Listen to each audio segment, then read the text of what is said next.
Right. Well, again, my name is Robert Platt, and this is the second part of our 150th celebration review of history. Last time we went through a timeline and we covered a few people, but many different events. This time we're just going to focus in on famous Delta Chi Dekes. And we tried to get a good representation of different fields of achievements and different generations. We're trying to find people who made a lasting impact upon Deke or upon the profession. I canvassed alumni for suggestions, and we're excluding the people we covered in the last video.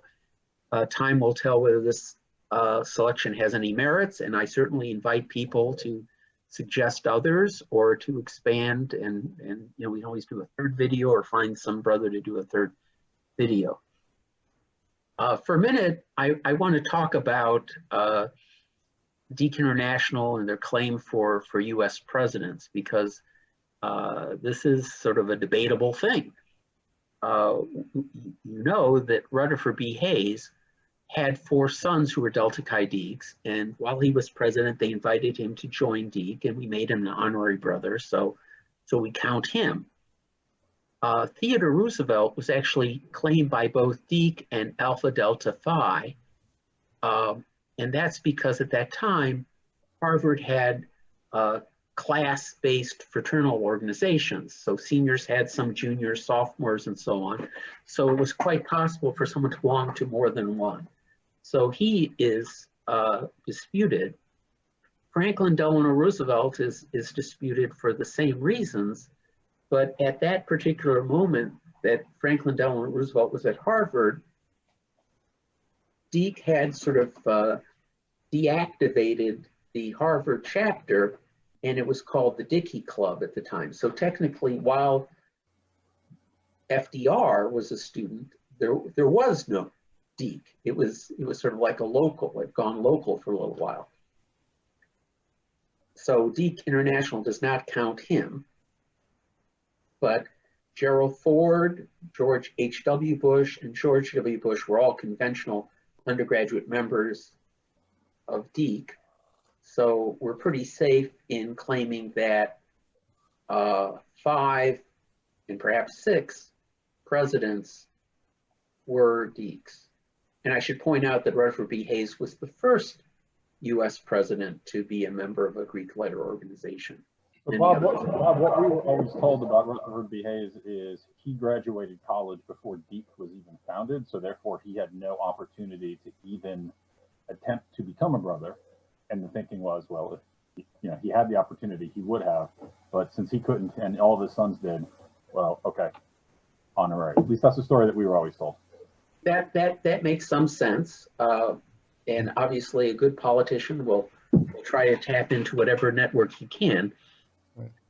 The thing is that he went to Kenyon College, which happened to be a university that we have a chapter at, but we didn't have a chapter until after he left. So it's another part of what's the tricky assessment of him.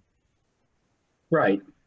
And of course, he could have pulled a Newman and stayed at Kenyon until they established the chapter. But yeah, but then he wouldn't be president of the United States. See, that doesn't work out. Yeah, so it's either one or the other, huh? Okay. Yeah. All right. Well, anyway, but we did mention that President Hayes had 4 Delta Chi Deke sons. And the first is Burchard Austin Hayes, who was the class of 74. And he was twice elected House president. He ended up practicing law in New York City and Toledo, Ohio. The second son was Burchard Webb Cook Hayes, and he is the one pictured in the middle with a military uniform on. He was an Army colonel. He actually served in Cuba during the Spanish-American War, and he went on to co-found the company called Union Carbide, which was a big chemical company, and became a philanthropist. The third son, who obviously I care a lot about, is Rutherford Platt Hayes. He was class of 1880. And then finally, we have Scott Russell Hayes, who was class of 1892, and he ended up becoming VP of the New York Air Brake Company. So Bob didn't one of Rutherford B. Hayes' son, wasn't he also awarded the Congressional Medal of Honor? Yes, that was Webb. Okay. Yes. But let's talk about Rutherford Platt Hayes, because he has a good middle name. He actually was attending Cornell while his father was U.S. president. He then became a founding trustee of the Burchard Library, which was a library founded by Rutherford B. Hayes's uncle. And he got very involved in library operations as a result. He went on to co-found the Ohio Library Association and served for a while as president of the American Library Association and in various other capacities with that organization. He traveled around quite a bit and eventually ended up in Asheville, North Carolina, which was a very rural, thinly settled place at the time. And he met a gentleman who was very accomplished, who had served as a Buffalo soldier in the Civil War and was one of the first early African Americans to go to law school. And the two of them formed a partnership. And what they did was they bought the land on the west edge of Asheville and subdivided it and developed a nice black neighborhood. In some cities, you hear about, like, you know, on the wrong side of the tracks. Well, the wrong side of the tracks generally weren't well subdivided with streets and utilities and everything. These two teamed up and came up with a business that developed a whole real estate development in Nashville. And that neighborhood still exists today. Eventually, he retired to Florida and became chair of the Clearwater, Florida Savings and Loan. So he led a very accomplished life, again, from 1858 to 1927. I now want to talk about Delta Chi Dekes who have served on the Cornell Board of Trustees. We've not had as many trustees as some other fraternities, but we've held our fair share. And I also want to note that many Dekes were very active Cornell alumni, short of serving on the board, which is just as meaningful. The first of these I want to talk about is John DeWitt Warner, class of 1872. And he lived from 1851 to 1925. And as you know, he was one of the charter members of the Delta Chi chapter in 1870. What we don't talk about as much was he was also vice president of the Irving Literary Society. So from year one of Cornell, A.D. White encouraged people to form fraternities, which were Greek letter organizations like they were at other colleges, but they also had pure literary societies, which were sort of debating groups, practiced oratory, that sort of stuff. And there was one that was named after Washington Irving. And this group really was, for many years up until about 1935, controlled by Dekes. And John DeWitt Warner was one of the early officers of it. This has become a bone of contention because although Dekes was formed during the second year of Cornell's operation, many fraternities came much later.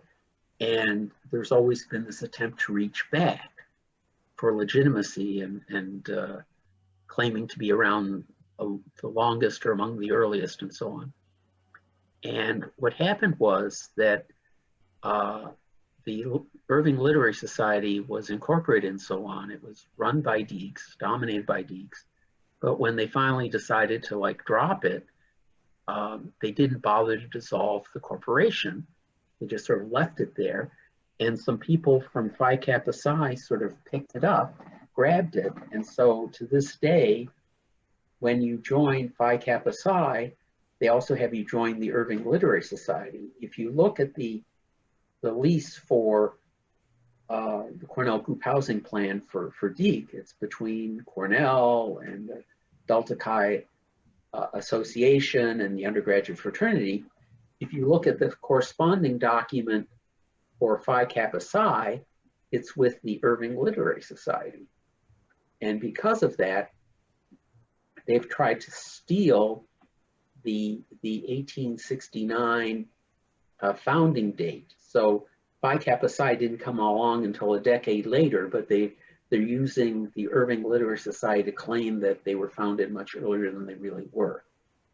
And during those years, they were really run by Deke. Another very interesting thing about John DeWitt Warner was the university charter, when it was first enacted by the state legislature, they wanted to have a voting alumni elected trustees. So they said that when the number of living alumni reached, like, I think it was 150, they would start voting and electing trustees. So for the earliest years of Cornell, those seats were vacant because there weren't enough people. But once they reached it, like about the second year that they reached it, in 1882, John DeWitt Warner ran for office. And this was a very tough time for the university. Their enrollment was down. There were only 300 students. Finances were very hard, and he sort of ran on a sort of reform activist platform. And he joined the board. And at the time, the trustees were sort of closed-lipped about, what was going on at the university. And one of the things he did was in 1883, he established the very important precedent that the alumni trustees should report to alumni as to what is really going on with the university and with the Board of Trustees. And those reports continue to this day. If you read the Cornell Alumni News, every year they run columns from the alumni trustees reporting on their work. And that caused quite a bit of controversy and concern. As a result, the alumni trustee seats became very hotly. Platt. Yes. Yes. I don't mean to interrupt you. Please. Is Delta Chi Cornell, Deke Cornell, are we part of the 5-star league? Yes. So when Cornell was founded, was Deke one of the first? Well, what happened was in 1868, Cornell opened, and Deke International couldn't get its act together and get recruiters here until 1870. So there was like a whole academic year, where there was no Deke. And so Zeta Psi was the first fraternity. They did a coin flip with another one, but we were among the first 5. Okay. But to get back to John DeWitt Warner here, it became very controversial who would get elected alumni trustees. So they said, okay, well, we'll send out a mail ballot to all of the alumni to have them vote, because the earliest elections were just conducted on Cornell Day, which was like the equivalent of reunion weekend. And the problem was that no one got a majority of the vote. And they actually adopted this silly rule that if no one got a majority, you would then have a second round of voting at Cornell Day in Ithaca. So because there were always 3 or 5 people running, no one ever got a majority. And so the people actually showed up in Ithaca got to elect who would be the alumni elected trustee. John DeWitt Warner served from 1882 to 1887. In 1887, he nominated David Starr Jordan to replace him. And of course, David Starr Jordan went on to become president of the University of Indiana, and then the founding president of Stanford University. And then he hopped back on the board in 1894, and he served until 1899, and then got back on from 1903 to 1908. So he had this long-standing service on the Cornell board as an alumni elected trustee. He was also very active in Deke. At this time, Deke was basically run by the Phi Yale chapter. And there wasn't really anything like Deke International or a headquarters, central headquarters. And so he incorporated and served on this group called the Deke Council, which is what eventually evolved into Deke International. From 1891 through 1893, during one of his hiatuses from the Cornell board, he served as a congressman from New York State representing parts of Manhattan. And he generally favored free trade and focused on busting up the Sugar Trust. He also served as a president of the Delta Chi Association. Any questions about John DeWitt Warner? Okay. Next, I want to talk to you about Hulbert Winfred Pound, class of 1887. He lived from 1864 to 1935. He served in the New York State Senate as a Republican, as a Cornell, then he served as a Cornell law professor, and then he became advisor to Governor Frank Higgins, and then he got a job, an appointment to the Supreme Court, which is the lowest court in New York State, and then an opening came up in 1815 to the New York State Court of Appeals, which is the highest court, and he served from 1915 to 1934 with those last 2 years as Chief Justice. He also served as both an alumni and a board elected trustee from 1913 to 1935. So he was very active in Cornell as well, both as a faculty member and as a alumni and board elected trustee. Next, I want to talk to you about Henry Reuben Ickelheimer. And Henry served as a board elected trustee from 1895 to 1940, which is one of the longest tenures as a trustee. You know, Ezra Cornell, who's a life trustee, just finished 50 years on the board. He was the one that donated and funded the statue of Andrew Dixon White on the art squad in front of Goldwyn Smith. He worked as an investment banker, basically led his own firm, and he ended up marrying Pauline Lehman of Lehman Brothers. I guess she was a Lehman sister or a Lehman daughter. The next trustee I want to talk to you about was Hayes Clark, class of 41. So he graduated during the war and went into military service. He spent his career at Avon Cosmetics, which was founded by his maternal grandfather. He retired from Avon in 1976, and he was serving at that time as president of their international division. He was also chair of the Edna McConnell Clark Foundation, which is still existing today.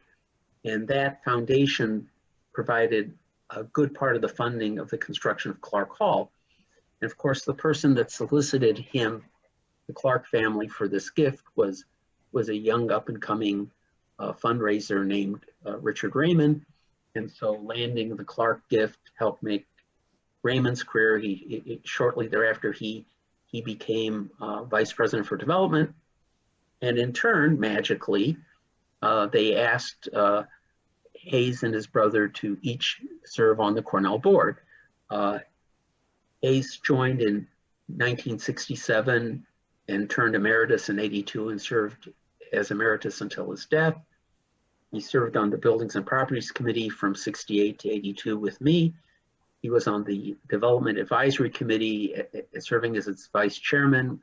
So he obviously was one of the people advising Dick Raymond. He was on the Glee Club Advisory Council. He was on the Board of Governors of World Trade Hall. He was chairman of the Cornell Fund from 72 to 74 and chairman of the Tower Club from 70 to 72. And one of the problems we had was we had a bunch of well-to-do alumni at that time in the 70s, but between Raymond and the Clarks, they sort of had the inside track on soliciting them to donate money to Cornell rather than just to the Deke House. And he also was designated a presidential counselor from 82 to 2006 when he died.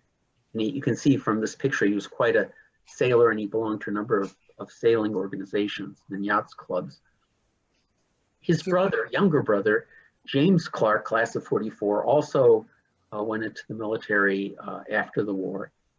And we think of him most fondly recently because when we had to replace the furnace in the early 2000s, he provided matching donations for our fundraising drive for that.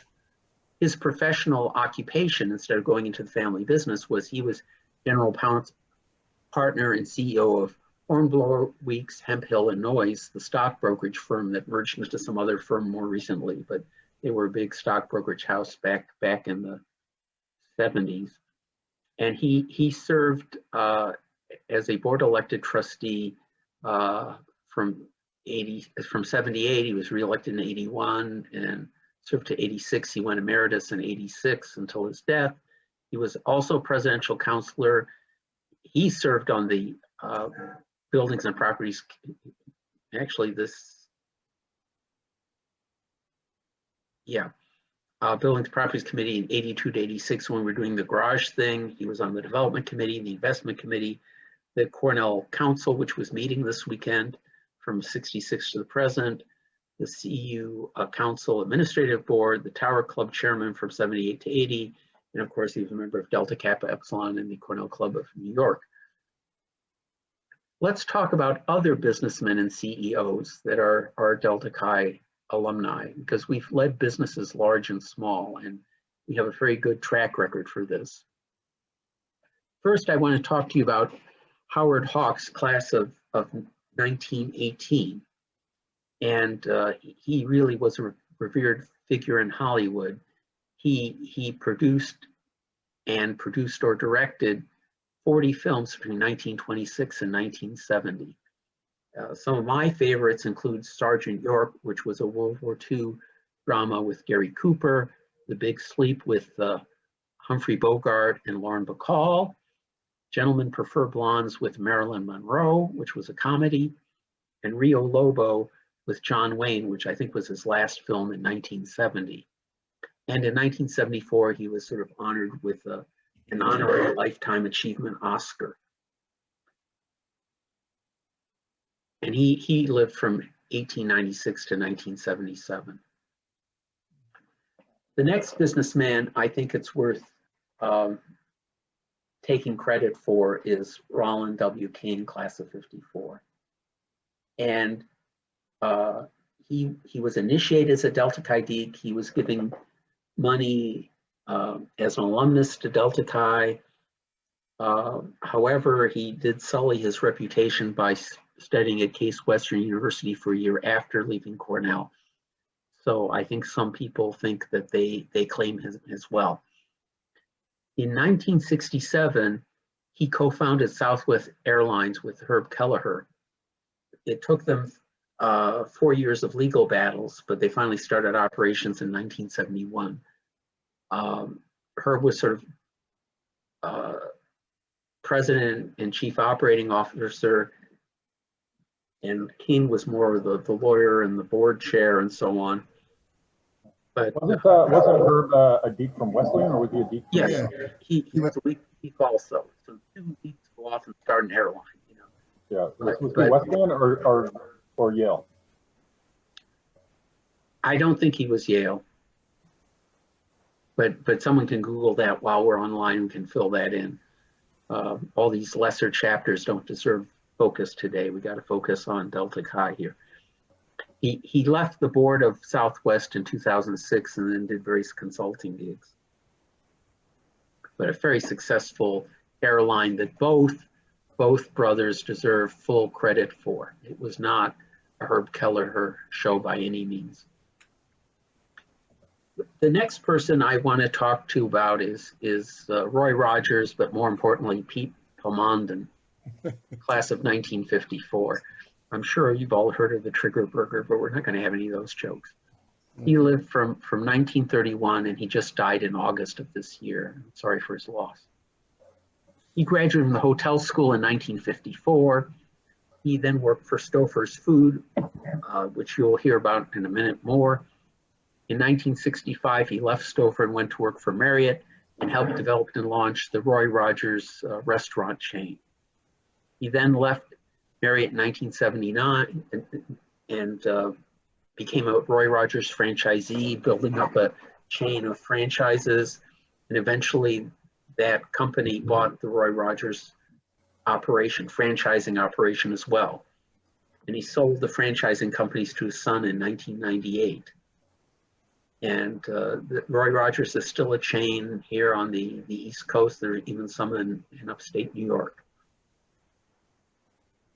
And he was really the driving force behind that brand. Speaking of Stofers, we also have Caleb Allen McDonald, class of 1955. He graduated from Cornell Hotel School in 1955, and he was president and CEO of Stouffer's Food.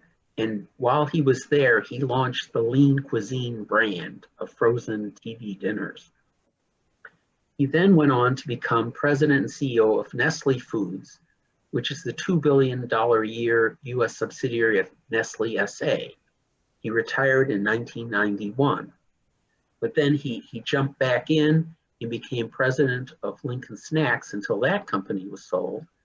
And he also served as chairman of the American Frozen Food Institute, which is a trade group. In 2013, he joined the advisory board of the Cost Containment Advisors, which advises people on property taxes and tax management. You can see the Nestle and the Lean Cuisine logo here. Any questions about Alan or Pete Pomondon? Okay. Let's talk for a while about our military and public service areas of Deke, Delta Chi Deke alumni. And of course, it starts with Clifton Beckwith Brown, who is. I mean, hey Bob. Yes, Bob, sir. did we end the I guess the business side of this, or? Yes. Because I mean, there's some guys from my era. I mean, Joe Gatto runs Callan Petroleum. I think of Kevin Jacobs. He's CFO, and he's going to be the next CEO of Hilton. It's just a matter of time. I mean, we got other guys since then. Dan Baldo is CEO and chairman of the board of MedImmune. He's class of '96. I mean, we've got some other guys in there, and they're saying we probably shouldn't cut the thing off in 1954. Right, but you're absolutely right, and I agree with you. The danger is that as you inch over into the living, you know, A, you make people happy and unhappy by playing favorites, and B, it gets a little more complicated. But I agree with you that I hope that every undergraduate who watches this when we play it back will realize that just as these guys were fascinating people to meet when I was an undergraduate, there's some people, you know, 20 years younger than me in the prime of their careers who are fascinating to me. And I hope we find a way to get them involved with the Deke House. I mean, I think about guys like, you know, Cesar Grasselli and some other guys too. And all of those people that we covered in the last video on the timeline, I've tried to exclude from this one. Okay. Let's talk about Thomas C. Hennings, Jr., 1924. And he lived from 1903 to 1960. He ran track at Cornell. He then got a job as aide to the governor of Missouri from 1932 to 1936. He was congressman from Missouri from 1935 to 40. He was the first Democrat to serve in his district in 22 years. While in Congress, he hired African-American staff and brought a Civilian Conservation Corps branch to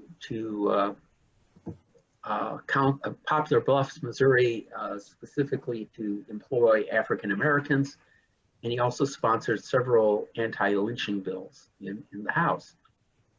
He then went into military service during World War II. He came back and he ran and served in the US Senate from 1951 to 1960, where he voted for the civil rights laws in 1957 and 1960, and he died in office in 1960. I want to talk to you about Andrew J. B. Miller, class of 1926, and he lived from 1906 to 1982. He started out in politics as campaign manager for the socialist Norman Thomas's 1932 presidential campaign. In 1936, he was elected to the Wisconsin Assembly as a progressive. And then from 1945 to 1947, he was ran as a Democrat for Congressman from Wisconsin. He lost his bid for re-election, but then 2 years later, he came back and won a second term. So he ended up leaving Congress in 1951. Of particular interest was during the 1948 presidential process, there was a Democratic National Convention. And at that convention, Hubert Humphrey and a number of other famous people led a move to add a civil rights plank to the Democratic Party platform, which was very difficult because, of course, there were a lot of Dixiecrats in the party at the time. And if you remember, there actually was a separate Dixiecrat candidate in 48. And he was the National Platform Committee chair at that convention. And they did have a civil rights plank in that platform. From 1956 to 1978, he was the chief lobbyist in Washington for the AFL-CIO, and that's what most of us know him for. The next public servant I want to talk to you about is John White, class of 1956.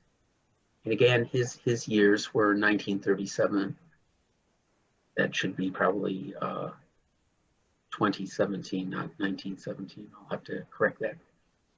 And John was an ILR school graduate.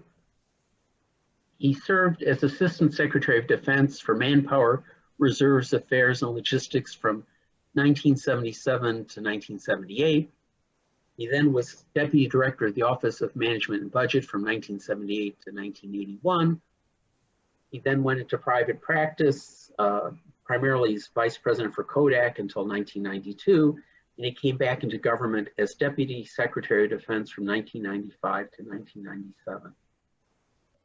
Very accomplished public service career, and he worked for other defense contractors before and after that. Next person, one of the few live ones I want to mention, but he's definitely worthy of note, was Joseph Brendler, who was a brigadier general in the Army, class of 1984. And up until his retirement, he was Chief of Staff of U.S. Cyber Command. And earlier, he served as Chief of Staff for the U.S. Defense Information Systems Agency. So between these jobs, he was responsible for designing this architecture for sort of computerized battlefield where all the weapons are talking to each other with Wi-Fi and things. I'm sure it was very complicated. And upon retirement from the U.S. Army, I'm really proud of him because he ended up hiking the entire length of the Appalachian Trail. And we were posting updates and forwarding them to our DEC alumni during that time. Any questions about Joe? Okay. Let's talk about the field of education for a few minutes. A number of Delta Chi DECs have been leaders in higher education. Most notably, Richard Raymond was Cornell's Vice President for Development for 26 years. I can't think of his name anymore, but I know we also had the dean of a medical school, but I can't seem to find him these days. But the two that are most worth talking about is Bruce D. Benson, who was born in 1938, and I think he was class of 60. He was president of the University of Colorado system from 2008 to 2019, and that was sort of a $1 a year job. He also paid his own expense account, and he had his own private jet, so he was going around the state of Colorado, schmoozing it up with alumni and being an extremely successful fundraiser. Immediately after graduating from Cornell with an engineering degree, I think mechanical engineering, he studied geology at the University of Colorado and then went on to found the Benson Mineral Group. So he was an independent oil man, sort of like a J.R. Ewing, if you will, but in the much more cordial atmosphere of the Denver-Julesburg Basin and Denver, Colorado. He actually served as president of a trade group called the Independent Petroleum Association of the Mountain States, of which I had the honor of being their counsel for a while. In 1994, he unsuccessfully ran for governor of Colorado as a Republican. We have Greg Finviz, class of 1979, and he was born in 1957. And he got a Cornell engineering degree, and then he went on to get a PhD at University of California, Berkeley. He is notable for both being president of the University of Texas from 2015 to 20, and Emory University from 2020, starting August 1, 2020 onward. I didn't know he left. He left Texas as of August 1, and now he's president of Emory. Ooh. You know, which is in Georgia, Atlanta, Georgia. Huh.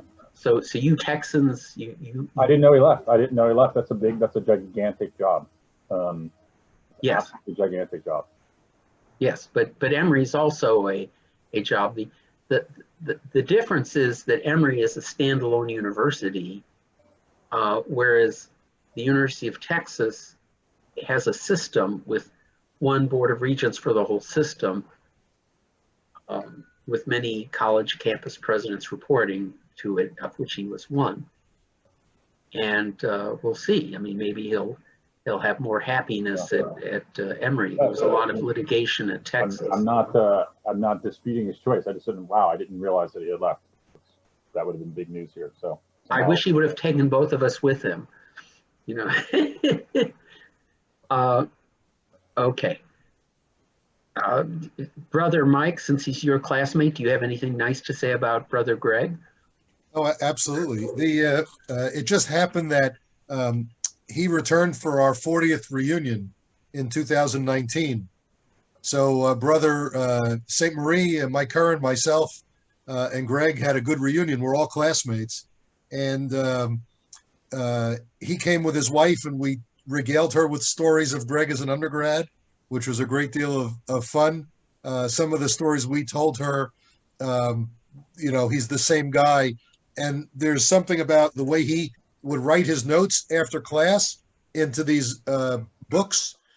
And he's kept these books all these years. So when we were telling her about it, she's like, "Oh, that's what those books are that he's moved every place that we've gone." But he's an awesome guy, and I'm happy he's on the East Coast. Maybe we'll get to see him a little more. The other funny thing was that we're on campus for reunion, and we're drinking and we're out, whatever. And then we said, "Well, Greg, we're going to do whatever tomorrow." And he goes, "Well, yeah, but I have a meeting with Martha tomorrow." You know.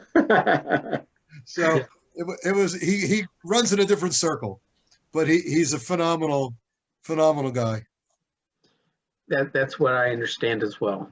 Okay. Yeah.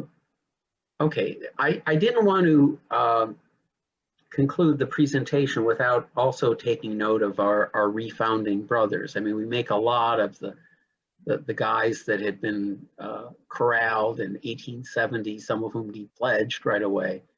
But I think we should spend a moment saluting the faith and vision that the 11 brothers who showed in the refounding in fall of 2017. Here's their picture and here are their names. And they've all graduated by now. I think that it takes a lot of guts to decide to found a fraternity instead of joining an established fraternity. And I appreciate all that they gave to the cause, and I hope they stay strong and an active alumni as well.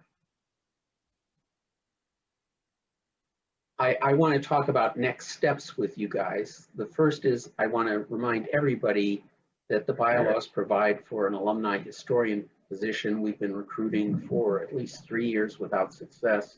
We really need a volunteer to take on this role to coordinate, because I think that Dekes history is a very powerful tool to give undergraduates perspective, and also to give alumni enjoyment and the joy of recognizing things from their past. We did prepare one other video for the timeline, and that's been posted at this URL. Facebook has a separate page called This Day in Dekes History. And my criticism of that has been that it seems to be predominantly Phi Yale and Alpha Harvard. And I've tried, and I will continue to try to get more Delta Chi items in there because I think that it should be represented. I personally think Delta Chi's history is just as rich and fascinating and exemplar as Phi or Alpha. Many materials are online at ecommons.cornell.edu. Every year they update the pledge manual, but if you have your favorite Deke alumni in history, and I'm sure that Brother Eric Newman does, consider updating, expanding the pledge manual to incorporate those, because I don't think we've really done as good a job of updating the pledge manual as we could. I think we. I don't know. You and I have done a lot of work on that thing. We put a lot of stuff in there. Yes, but it's important to keep it way up to date. But we do appreciate all the work that you and Furman have done. I also want to point out that there's a database of all brothers living or deceased at deke-cornell.edu. And finally, I do want to call your attention to the 7-minute video that Deke International has produced, summarized, and on the occasion of their 175th, summarizing the impact of Deke, where they go around. Can you do me a favor and post that, because I can't click on that from obviously this video. Is there any way you can put that like in the chat or something? Yes, I will, and it's well worth it, and it's narrated by Doug Lamfer, and it's well, I just did something horrible. What did I do? I will send it out. I will send you an email. Well, listen, all you gotta do is copy and paste from there and stick it in the chat. Yes, and okay. Yeah. But he took it out of slideshows, so that's why it. Yeah, but I'll take it out of slideshow and then I'll do it. Yep. Okay, so why don't we start Q&A while I do that for brother Eric. Hey Bob, question for you. So in doing your research for this presentation, what was either your favorite part or the part that was the biggest surprise to you? Well, I think that my favorite part was discovering so many Dekes on the Board of Trustees, because it was my experience a lot of them were a bunch of Psi-Us and SAEs and Alpha Delts. So it was nice to see we got our fair share. I was also pleased that a number of brothers had very good records on issues like civil rights. I think that there's a mistaken impression that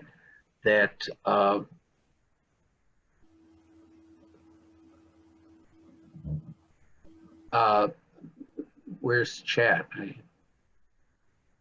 Bottom. Okay, now I can see chat. Yes. I had to end sharing for chat. Come on. I keep on clicking the chat thing. Oh, there it is. Okay. Here is the link to the Deke.